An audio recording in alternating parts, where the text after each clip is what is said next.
So this week is Parshas Pinchas. Now, here's a little trivia. Who was the first woman to challenge a law and come out correct? The daughters Yeah. So I was gonna say who was the first woman's liver, but I think that was Sarah. So these were not the first ones. So that was definitely Sarah, but these were the first ones to challenge a law and come out correct. And that happens in this week's Torah portion. So let's try to understand what is happening here. We're in the 40th year. If you remember last week, we spoke about Moshe hitting the rock, right? And we said, why did he hit the rock? Because who died? Miriam, right? His sister Miriam. And we didn't say this last week, but I read a commentary that when Moshe hit the rock, it was actually, last week we spoke about a similar idea, but a little different. It says that when he hit the rock, it was because the first time that he hit the rock, that's what we said last time, that he hit the rock because he did it the first time. But it says the first time that he hit the rock in the very beginning, the year after they had left Egypt, he saw God with him. And this time, he didn't see God standing with him. And he was wondering, why was God not standing with him? And the message, though, to him was that God doesn't have to stand separate from the rock. God is in the rock. And that was the whole purpose of these 40 years in the wilderness. Like in Egypt, it was overpowering the darkness. It was coming, and God was definitely like outside of Egypt, and God was kind of overpowering Egypt. And here, not that God is ever outside of anything, God is in everything, but it appeared to him. So when he was hitting the rock the first time, God was with him, but God was there with him, and God was kind of overpowering the rock from doing what it usually does, and now gave forth the water. And here, 40 years later, or 39, whatever years later, he's wondering, like, why is God not with him? But the message that was for him supposed to be is that God doesn't have to overpower something. God could be a part of it. God could be in the rock just as much. And that was the message because, like we said last week, the Jewish people were going to go into the land of Israel. And in the land of Israel, it wasn't so obviously God with miracles nonstop.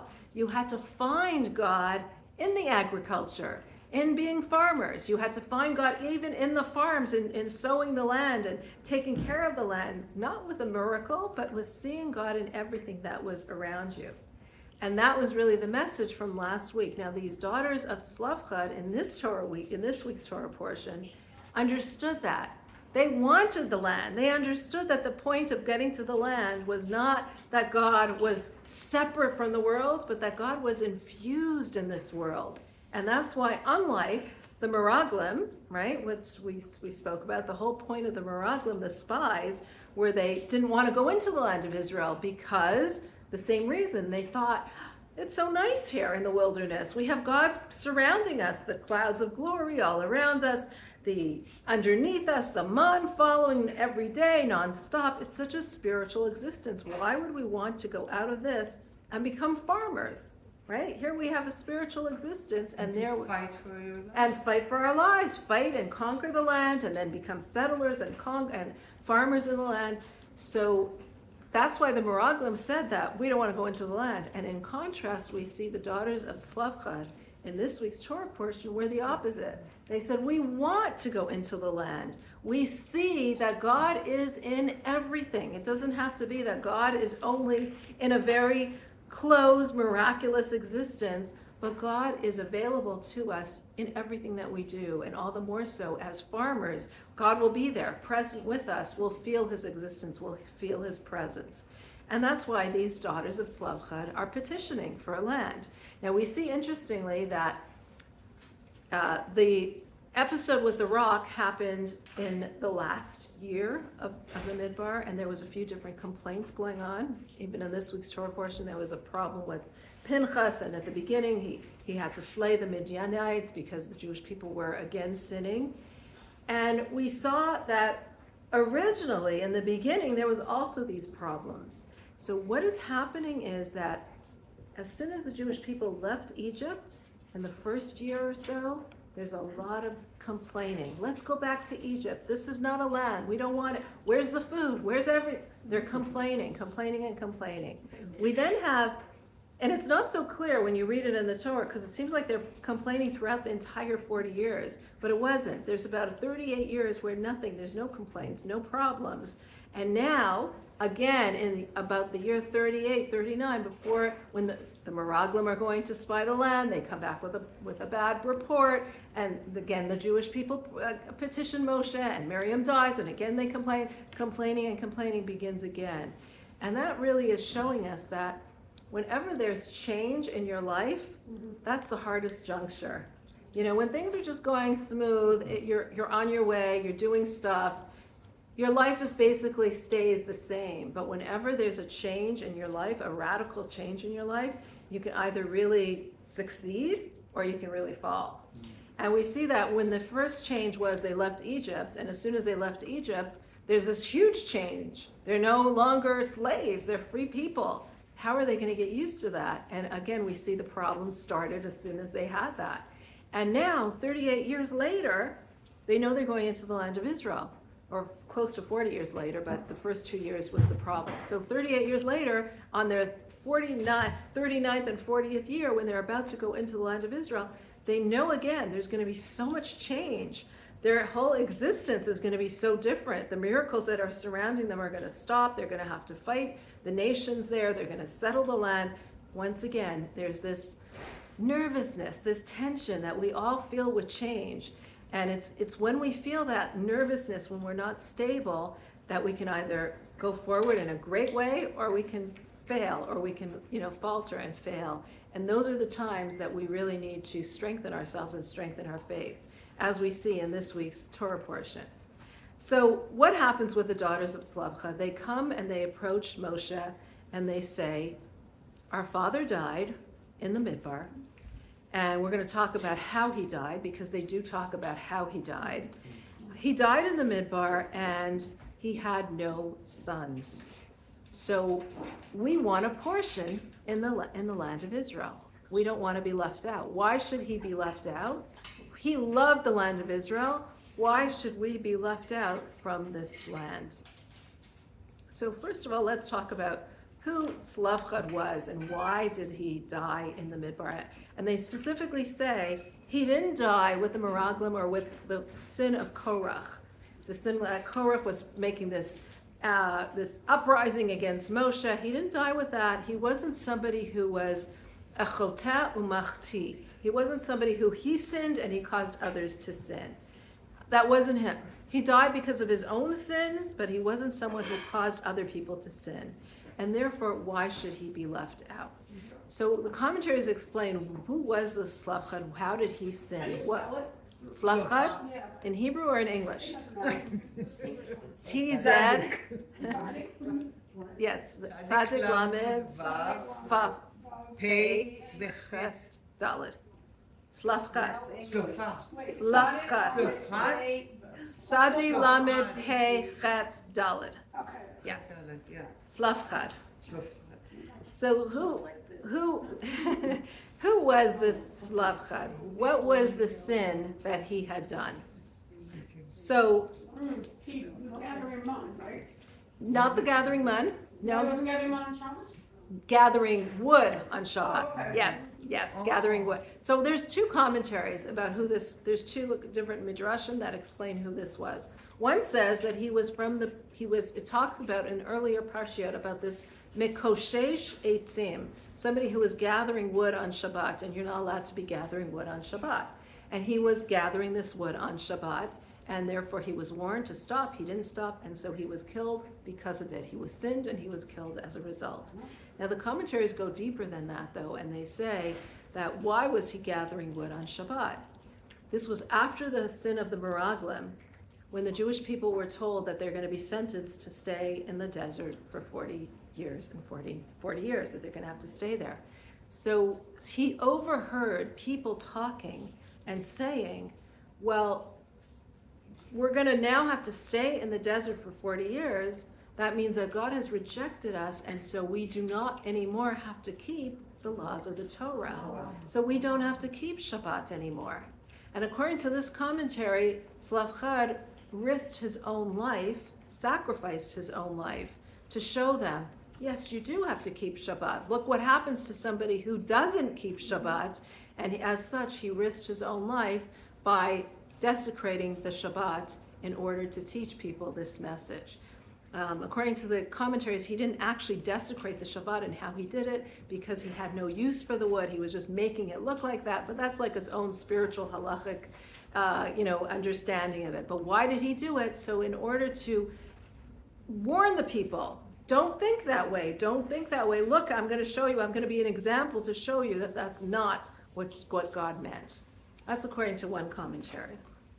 So again, you see that his sin was something that was a personal sin, and to the contrary, not only was he not trying to encourage others to sin, he was trying to encourage others not to sin through his actions.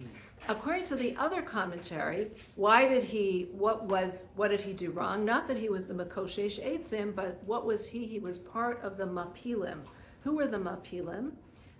After the Jewish people sinned with the sin of the Meraglim, which we spoke about a couple parshios ago, which again was a sin that was a terrible sin. After they sinned with that, God said, you can no longer go into the land of Israel. You're going to have to stay here in the desert for 40 years and die here because you didn't want to go up. Now you're going to die here. So there was a group of people who said, we're going to make this right. How are we going to make this right? We're going to go show God that we want to go up to the land of Israel. We're going to just start going up. We're going to start going up on our own, and we're going to conquer the land and show God we want the land. And they told this to Moshe, but Moshe says, you're not going to succeed, because if you don't have God allowing you to go up to the land of Israel and telling you to go up to the land of Israel, you're not going to succeed. And he was right. They tried to go up, and it says they were attacked by the Canaanites and the Amalekites, and they were all slaughtered. And so this is what the daughters of Slavchad are saying. Our father was part of that group who went up to the land of Israel. Why did he go up? It was wrong of him to do it, but you can see his love for the land of Israel. He had such a love for for acquiring the land of Israel that they tried so hard to push through wrongly, but nevertheless it shows that their inclination was that they loved the land of Israel, they wanted it. So why should he not get a portion in the land of Israel? This is what they were saying to him, to Moshe. Now, it's interesting that when the Torah mentions these daughters of Slavchad, and I don't remember their names by heart, but I will tell you who they were. If you want to write them down. Machla, Noah, Chagla, Milcah, and Tirzah. Tirzah is a name in Israel now, right? I think Milcah is also. I have a friend, Tirzah. Which name is also? Noah. Okay. Noah, yes. Okay, Noah so is there you very, go. popular. So some of their names became very popular. Yeah, but not Machla. Not Machla and not Chagla, right? What is Machla? Who's the last one? I don't know, but this is their names. I don't know what they mean. Did you get them all? Noah, Tirzah. Machla, Noah, Chagla, Milcah, and Tirzah. Chagla, yes. Chagla? Chagla. Now their names are listed in a couple places, and they're listed in different orders. So, sometimes they're listed like this in their birth order. Sometimes they're listed in a different order, and sometimes in three places they're listed differently when they're mentioned.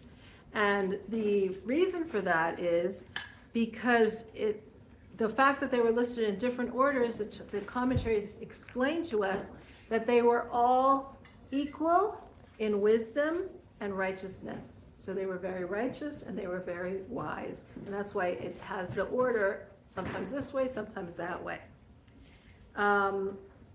It says none of them were married at this time. Some of them were already older, and they married very late in life, like close to, I think, in their 40s they were married. And they had children, but they didn't marry because they were waiting for the righteous person, they were very wise, and they couldn't find somebody who was fit for them, you know. So It happens. It happens. I hope they have prenups. Think about it, they were the first women to own property. Yes. Years later, they Yes. women weren't allowed to own property. Yes. And in fact, like after, when they got their way and God says, give them a piece of land, some people in their tribe were actually worried about it because they were from the tribe of Manasseh. And people in the tribe said, well, what's going to happen to our portion? Let's say they marry, because they weren't married yet. Let's say they marry, and they're going to marry somebody outside of the tribe. And their sons are going to inherit our land. But the tribe, unlike Judaism, unlike the essence of our soul, is our Jewish essence goes according to the mother. But what goes according to the father? The tribes, the different functions that you do, the different ceremonial functions goes according, meaning the essence of a person is their mother, but the functions and the ceremonial stuff goes according to the father. The tribes goes according to the fathers. So if they're marrying somebody, the children of this marriage are going to be from a different shevet. Let's say they marry somebody from the shevet of Shimon. Their children are going to be in the shevet of Shimon. Then their children are going to inherit this land. So instead of this land being only for Manasseh, it's also going to be in the tribe of Shimon, right? Or some other tribe. Did you get that? Right? So Moshe asked God what to do, and God says that they should only marry people within their tribes. And that's what they each did. And this was a law for the first 14 years of when the Jewish people went into the land of Israel. There was 7 years of conquest and 7 years of settling. And for the first 14 years, people were not allowed to marry outside of their shevet, outside of their portion, but people stayed in that. And this was rescinded on the 15th day of Av, which became a very special day, Tu B'Av, right? The holiday of Tu B'Av. A few happy things happened then. Now, let's talk about how was the land of Israel actually separated? How was it actually divided by the nations? Because they're asking for a portion from their shevet, from Manasseh. It says that their heritage actually goes back, it traces them back till Yosef HaTzadik. Why does it trace them to Yosef? Where do we see that Yosef really loved the land of Israel? Because he said his bones he made a promise that they'll bring the bones up. Exactly. He asked the Jewish people to promise that his bones will be brought in and actually buried. With his father.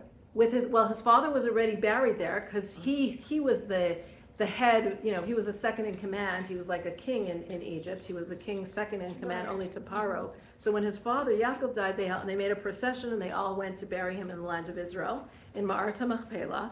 But when Yosef died, he knew that Mitzrayim was not going to let it. And they looked at it as a blessing and he knew that the people would no longer have the kind of power that he had.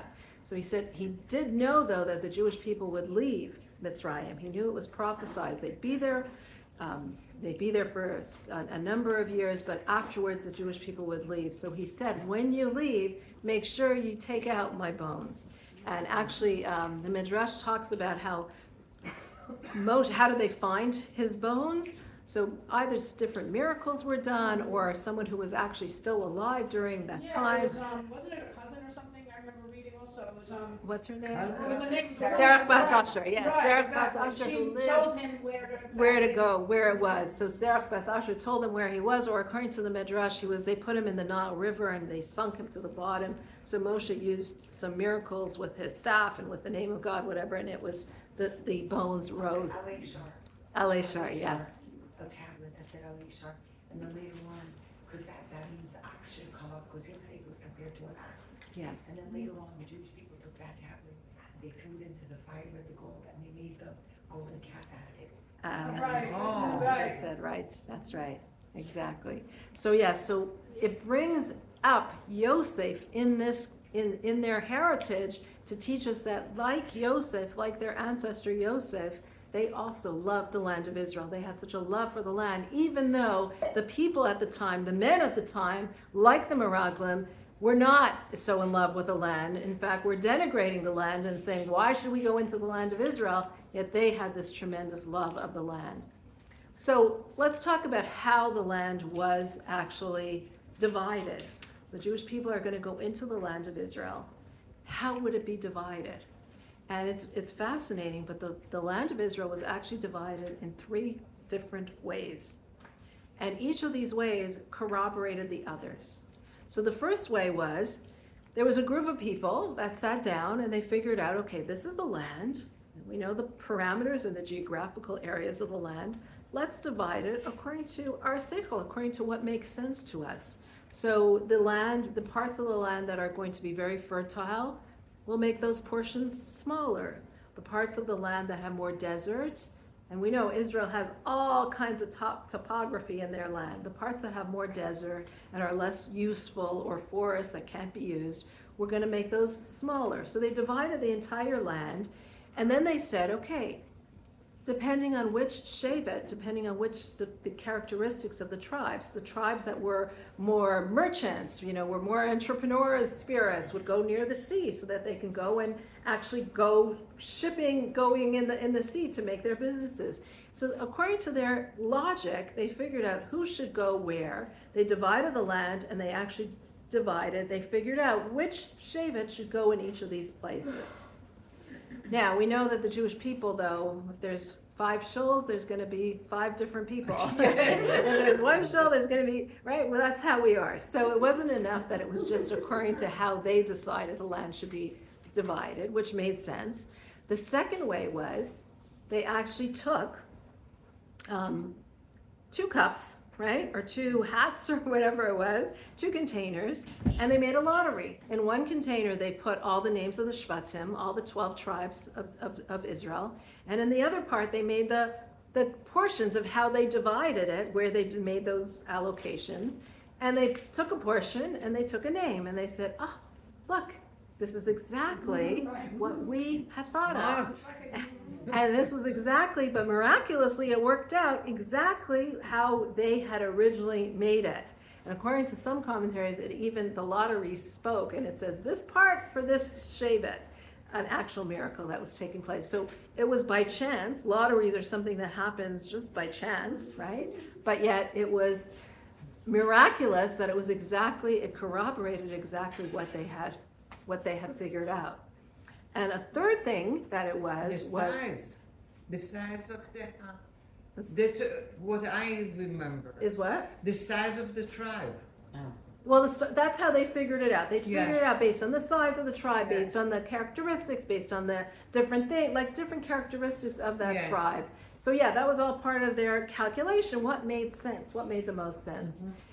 And then the third way, so this was al-pi gorel, this was according to a gorel, al-pi cheshbon, according to their own calculation, and the third way was al-pi Hashem, according to the way what Hashem taught. So what happened was Pinchas, the son of Elazar, the son of Aharon, was wearing the Urim v'Tumim, which had the different tribes there, and it lit up miraculously. It showed them which tribe would get which portion.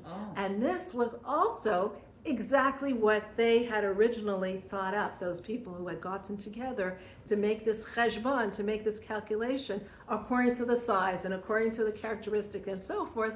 It was exactly correct. Did you want to ask something? No, okay. So why did they do the lottery? Why did they do it? Yeah, why did they do that if they already had it planned out? Why did they do all 3? Because, if they had just planned it out according to what made sense to them, I'm sure there'd be people who would say, well, excuse me, why are you getting this? And And so that's why it was on all 3. But on a deeper level, why was it all 3? Because the whole point was to show how God is in, like we said with the idea of the rock, how Moshe thought, well, I didn't see God. Yeah, you didn't see God because God was in the rock, was working with the rock. So the idea was, work with your senses, work with your intellect, figure it out according to what makes sense to you, And guess what? The way that it makes sense to you is also the way that God is going to tell you miraculously, Al Pi Hashem, God is going to say, this is how it is. And guess what? That's also how it's going to be by coincidence, how it's going to be when you make a lottery. So what does that mean? What does a lottery mean? What does it mean when something's a lottery? Like, what is Purim? Purim is chance, right. The holiday of Purim, Haman just took a lottery and he chose a certain date. But that date was astrologically the date that he knew that Moshe Rabbeinu died. He didn't realize that Moshe was also born in the month of Adar, but it was by chance. So what does it mean when you do something by chance? It means you think this is just coincidence, by chance. No one's running it. No one's working on it. And so often in our lives, we see things that just happen by chance, right? Isn't it God's will, though? But it is God's will, exactly. We should always remember that by chance is not by chance. That by chance is exactly happening because this is where we need to be right now. And this is God kind of winking at us and showing us, I know exactly what's going on. You think it's just by your chance. You think you're just doing what you need to be doing. But this is God who is running everything.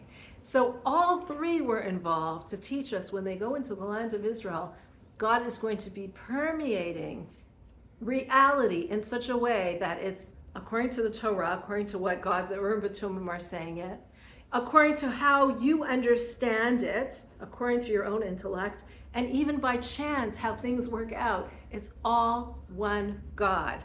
So Moshe might not have seen God by the rock because God was in the rock. God is going to be in the land of Israel. And you're going to be working the land. You're going to be doing agriculture, farming the land. But in the farming, you're going to see God. Look, and you will see things you might think, whoa, that just happened by chance that this grew. But no, it's not. But nothing is by chance. Everything is godly ordained. And this was the understanding that these daughters of Slavchad understood, that it's not going to happen. Going into the land of Israel is going to help elevate us. It's going to raise us up. Now, in order to do that, a person has to have a certain confidence in themselves, because the Meraglim were really afraid. They were afraid to go in. They were like, we're so surrounded by Torah, by God, by miracles nonstop. How are we going to go into the land of Israel? It's a land, Asher Ochelas Eretz Ochelas Yoshveha. It's a land that eats, it consumes its inhabitants. We can't. We're not gonna be able to. And this was a lack of confidence, not so much in God, but in themselves. Maybe I was something. There were two Meraglim, one Yoshua and then one Kalev. Kalev ben Yefuneh. Yes. So Those two we do don't not. mention it. They don't mention it. They do. Them? They do. Absolutely. okay. Those were mentioned, and those were the only ones that were saying. But all Exactly. 10 other ones were saying Yeah, the I know. wrong thing. Yeah. How many years after they were in the desert? Like, this was how many years after they came out of the desert? It was 40 years? The Meraglim was almost like in the year four, like it was soon after they They were 400 years in the desert, right? No, 40, 40. 40. This was in the beginning, like in the first year, and that's why they had to stay for an additional 40 years. Otherwise, they would have gone into the land of Israel right away. But no, they had to circle the land and go around, and this was right in the beginning after they had left Egypt. You know what's like really kind of almost ironic is that they didn't have the confidence, I guess, they thought to go fight all the other tribes, but weren't they just slaves for how many years? Weren't they actual slaves? I mean, and they survived, you know, like, Yes. wouldn't that like make you think, well, wait, we went through like, one of the worst things you could go through, and, we made it. We should be able to, it was a kind of. It's true, but once you're surrounded by like such, they tasted godliness Right. because they are surrounded. What are they doing all day long? They're sitting and studying Torah, sitting and learning spirituality. Even the food that they were eating, the man, was a spiritual food. It said it had no waste because it was so spiritual. So here you're in an environment where everything is so spiritual. So they were happy being in the desert? They were happy. These Meraglim, the heads of them, they were the heads of the tribes. They were very spiritual people, those Meraglim. And they said, why should we leave this? Like, this is an idyllic, beautiful situation. Why go into the land of Israel where we're going to have to really get our hands dirty, and work the land? And that contrasts the daughters of Slavchad, who understood that this is the point of the world. This is the point of why we're here. This is why we're created. not to be in this beautiful idyllic land, but to actually find God in everything, as the way that the portions were, that it's not just God says, but use your seichel, use your intellect to understand how you're going to divide the portions. And even chance, even something that's beyond your intellect, that just so happens, even that is ordained exactly how God wants it to be. So they understood this, and that's why they came in front of Moshe, and they said to Moshe, Lama nigara, why should we be left out? Why should our father be left out? We want a portion in the land, in our father's inheritance. And it says that they were very intelligent women, that they knew the right timing, when to come. So That's the first we want to see. exactly, the first women's life. So they were very intelligent. It says they had a whole halachic argument, and they also timed it very well. In fact, Moshe had taught the laws of Yibum. What are the laws of Yibum? What happens with Yibum? When if your husband dies, but the Ay, brother of no. the husband is not married, he's Yeah. gotta marry the The sister. brother-in-law. Exactly. The brother-in-law. Right. They got spit into the shoe. Yeah. Right. Yeah. Yes, so the laws of Yibum is if a woman is married to a man and her husband dies and she has no children, Yeah. if she has no children, then it's a mitzvah for the husband's brother to marry her and have children to perpetuate the name of the deceased. If he And doesn't if want, he's married, if he's married, it doesn't count. And if he doesn't want to do it, or she doesn't want to do it, it also doesn't count. You can do a procedure called chalitza. But this is a mitzvah. If they both are agreeable, this perpetuates the name of the deceased Yes. in having That's children. what happened with my great grandmother.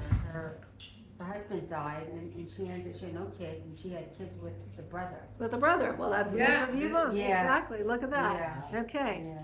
So the daughters of Tzlafchad came and they said to Moshe, very smart, they said, give us a piece of land, because our father had no sons.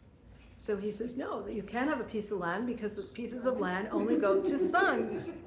So they said, okay, if that's the case, then tell our mother to marry our father's brother, to do Yibum.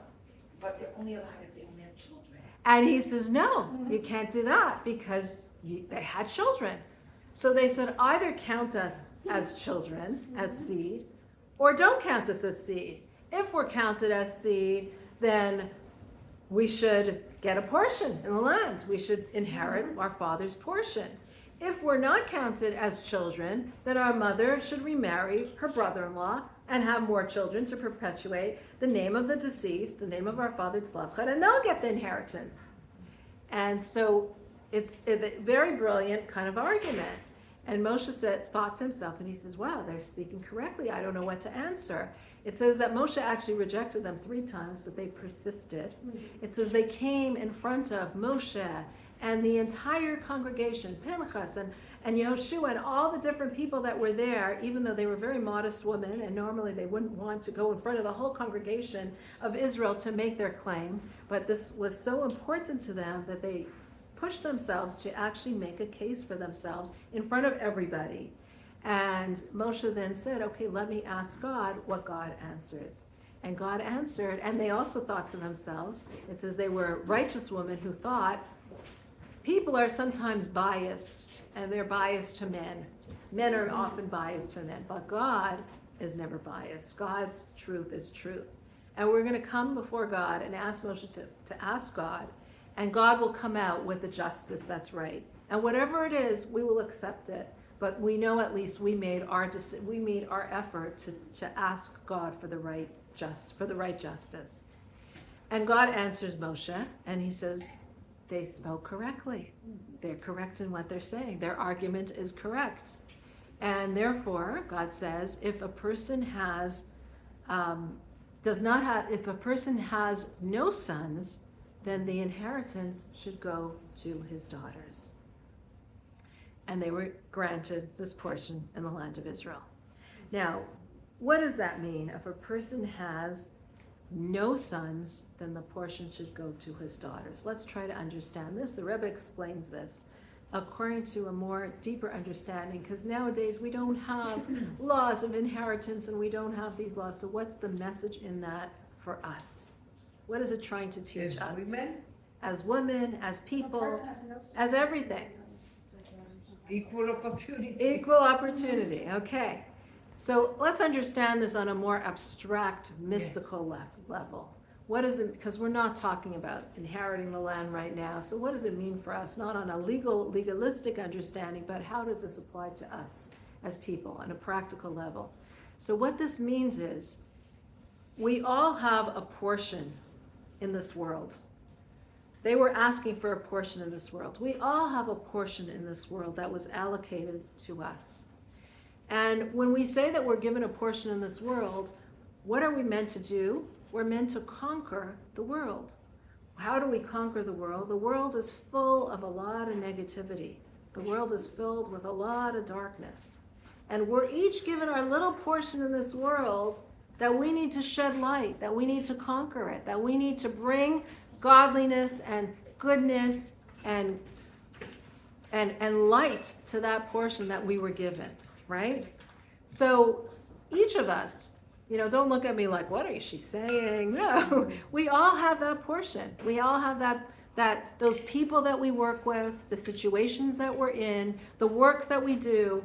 We're all, in all of our corners, we're given our little corner of the world that we are meant to elevate, to bring greatness to, that we're meant to help. How can you conquer your land? Give me some examples. How could you conquer your portion of this world? What, in terms of like what you do, Give me examples. you could do Living- really good at your job. I mean, like really you can go, like really, you can be empathetic For what? Be empathetic to your clients, let's say your clients. Beautiful. You've just brought morality to your work. You've just brought goodness to your work. Give me another example of how you can. Volunteering. You can help volunteering for? I volunteer for the Holocaust Museum, but Beautiful. anywhere. Beautiful. Volunteering for good causes Yeah, and exactly. fighting for those good causes and Yes. helping those good causes. On what she does, I mean, I appreciate so much fighting anti-Semitism. Fighting anti-Semitism. Beautiful. You're bringing Yes. clarity to a situation that is full of darkness and evil, and really evil. Any Yes. other examples?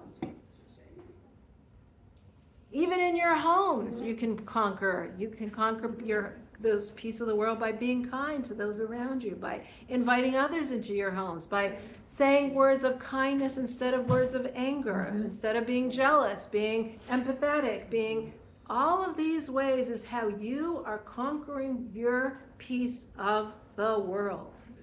That's When you- in Asia's Chayil, there's actually a reference to Sarah Yemenu. And actually, some people say that the entire Asia's Chayil was the eulogy that Abraham gave on to Sarah, yes. That's what, but there's one sentence that I think helps, like it literally reflects what we're saying now. Zalama Sadeh Atikachera, that she prepares her field and takes it. Every single opportunity in life for her was like conquering another piece of land. And 100%. once she overcame that difficulty, that whatever that presented itself, then she was on to the next thing to see how well she could do. Absolutely.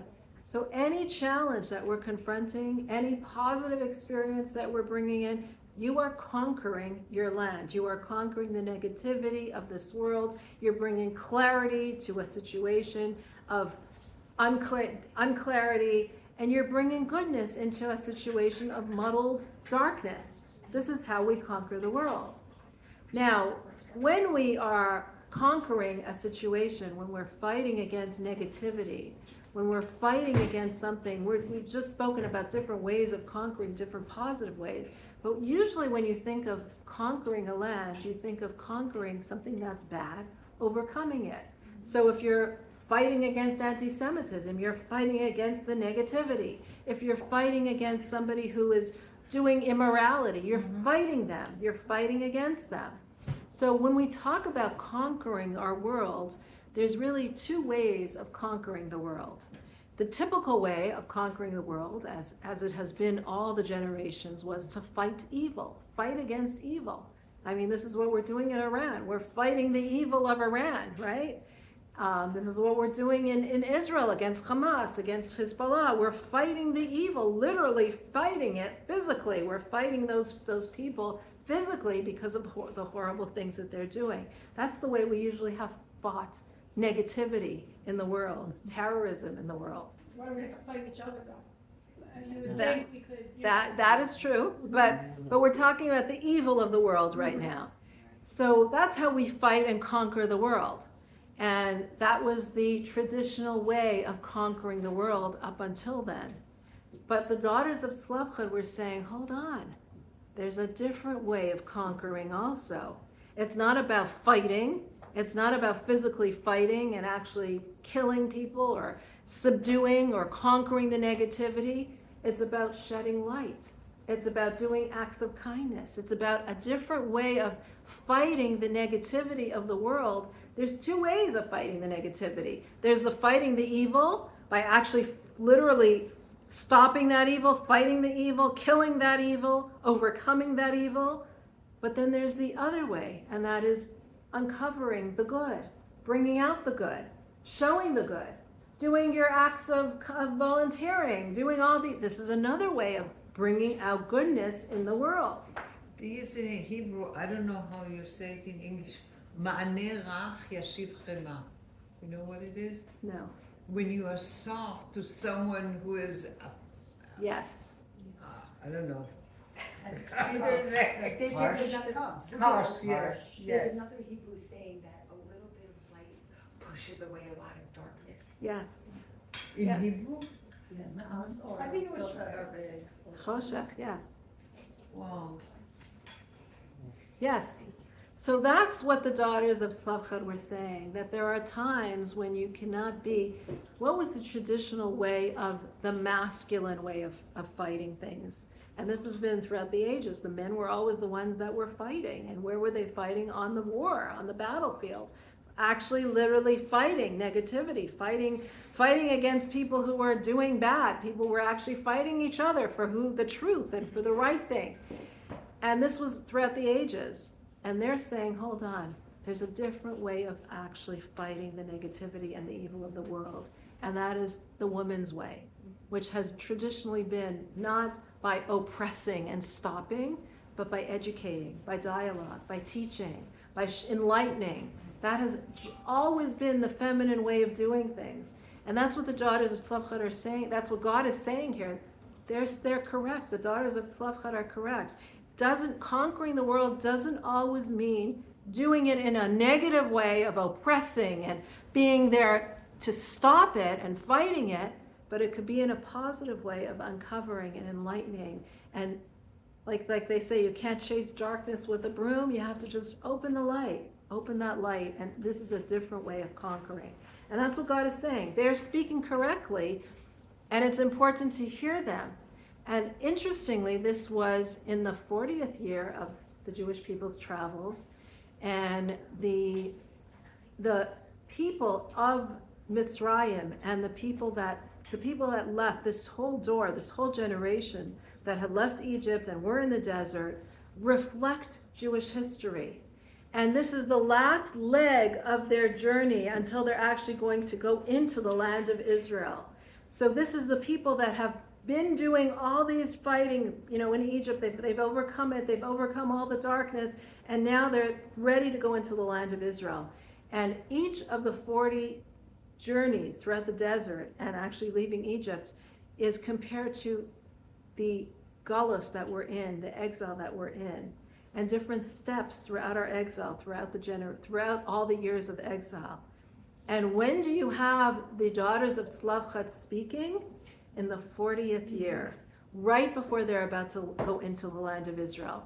And that resembles the generation that we are in right now, about to go into the land of Israel with Mashiach, about to conquer the entire land of Israel, which is really all ours, because God gave it to us.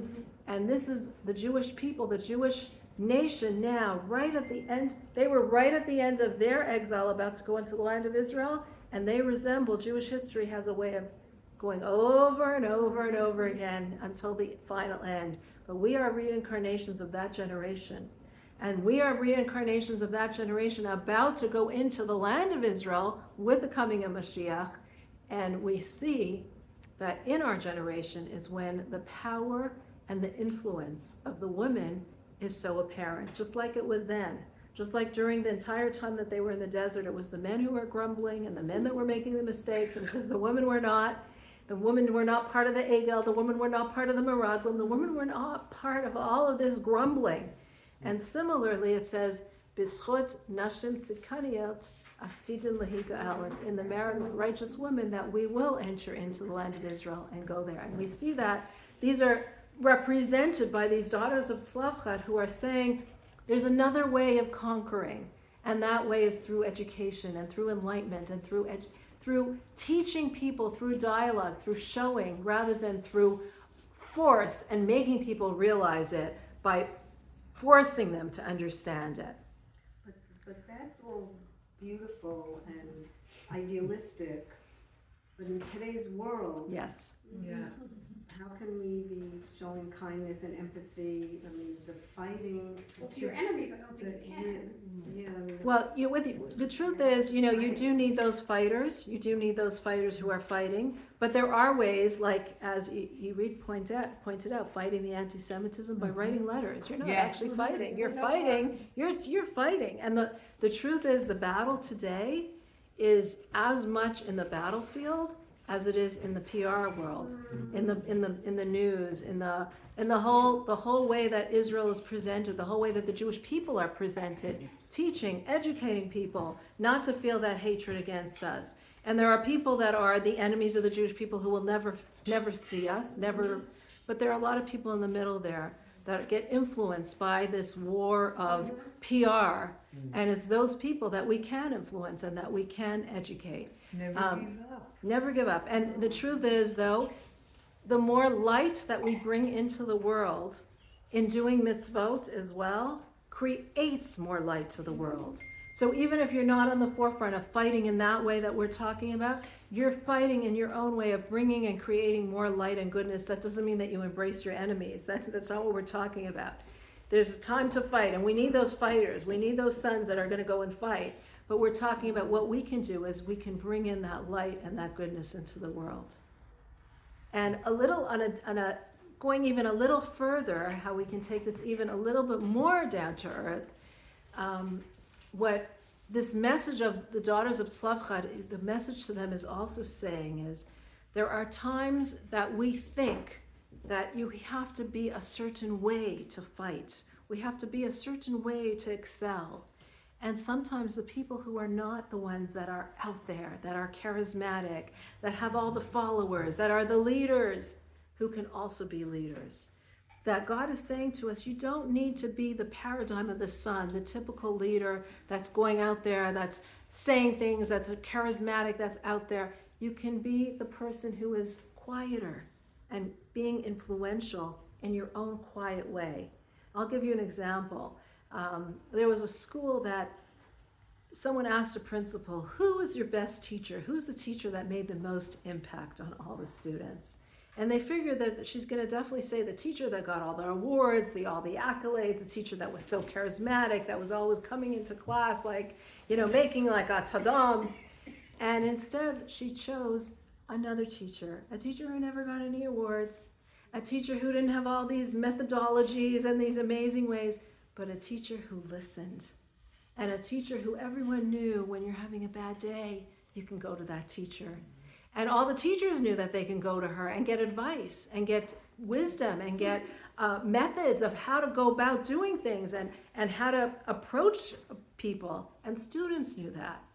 And that was the teacher. And that's really the difference between the man and the son and the daughter that we're talking about. There's the son approach that you can be like out there and the one that's getting all the accolades. Or you could be the quiet person who isn't doing it in such a formal level, but could get their very presence is really shining onto other people. And there's so many examples that we can show in this. Sometimes you think, I have to be the extrovert. I have to be the extrovert that goes out there, and then that's the way to make an impact. And sometimes it's the quiet introvert that can do it in their own way, and the quiet introvert that can make the impact in their own way. I remember when I started speaking, I was like, I hated when people say you're a speaker, because I didn't think of myself as a speaker. I'm such an introvert, you know. I'm like, that's not me to like be a speaker. And I would look at these people who would be like the typical speakers, who would be so loud and booming voices, and like wherever they go, they're always talking, and like me, I would be like the last one to raise my hand, like in a group setting to give an answer, you know. And then I realized, like, it took me years to realize that it was sometimes in a situation where, because I'm not the one to always speak out, that people want to hear that quieter approach. So this is the way of being the son versus the daughter. And I think we can think about in our own lives how sometimes you could take mothers, you know, parents. You have the mother who's always the one that has all the kids over and all the, you know, the house is like the house of the block that everyone's a magnet to, everyone's attracted to. And that mother's always thinking of different parties and doing. And you have the other mother who, just her presence, just her wisdom, she's bringing out her light to her children in that way. And her children are going to remember her for the wisdom that she imparted to them. But that's not to say that the mother who has the kids over whatever the children Is not are doing, she's doing great, but we're talking about appreciating different things. We're not saying that the sons are bad.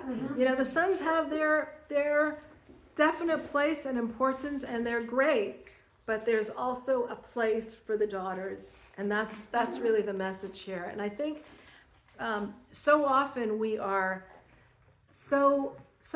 we start thinking about ourselves, about all the things all the characteristics that we wish we were like, instead of appreciating the characteristics and the talents that we do have. We spend so much more time thinking about what we wish we were doing or had or could be like, or I wish I was ...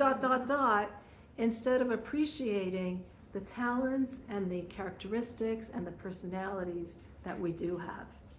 And as such, we don't use what we have because we're so busy being envious and jealous of those other people who we wish we were more like. Karen, you're thinking of something. I'm thinking of my grandmother, because I always like think of her in like such a nice, beautiful, gentle, you know, soul. Like she never yelled at us. Like, you know, she would raise her.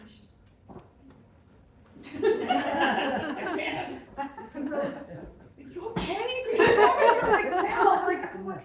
Like she was just so soft and so nice, and I miss that.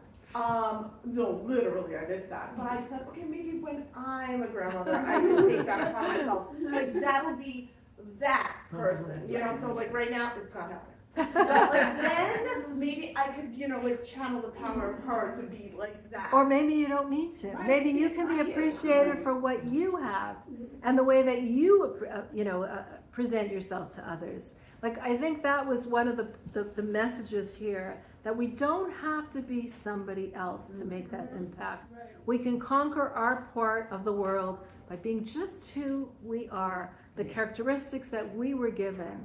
And instead of feeling, oh, I should be more like that, or I should be doing more like that, do more of what you're good at. Do more of what your characteristic is, because you can conquer the world with your qualities and with what you were given. Thank you so much. I see you again, Jeff. In 1 hour. Okay, and just one more thing I want to say, and then we'll finish. And that other message that I think is also so important from this is speak up when you feel you have something to say. Absolutely. And that's what Nosloka do. I don't They know. spoke up. When you have something to say, do it smartly, do it diplomatically, do it wisely, choose the right timing, not just speaking up.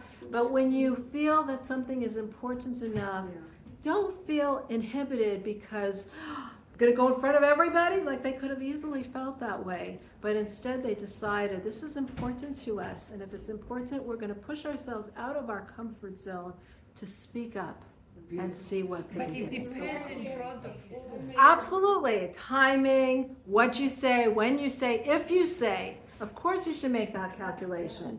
But once you decide that this is something that's important, I'm not going to be inhibited just because there are others. And they were willing also to get the no. They were willing to get the no if need be, but they wanted to at least present their point, not screaming, not emotionally, in a very smart, diplomatic way. Did you want to say something? I like the lessons. Happen something in my job. I can talk with nobody, no, because it's not like I feel something like embarrassed, like You feel embarrassed to say something. I feel so bad, and I say what's wrong, what I did, Right. but I don't want to talk to nobody. Just I clear my side, and I don't know why I'm talking about that situation with somebody else, because I know one of another person has a trouble. I was thinking in that one, I don't want to trouble with nobody. I want peace in my life. I want to work and take care of my stuff. That's all. But I put in another situation because the man who was once there, he's talking about me like or why it's like I was listening to him and impressed you because he told me after that he's a Jewish, and he told me if you're available to go out with me or something.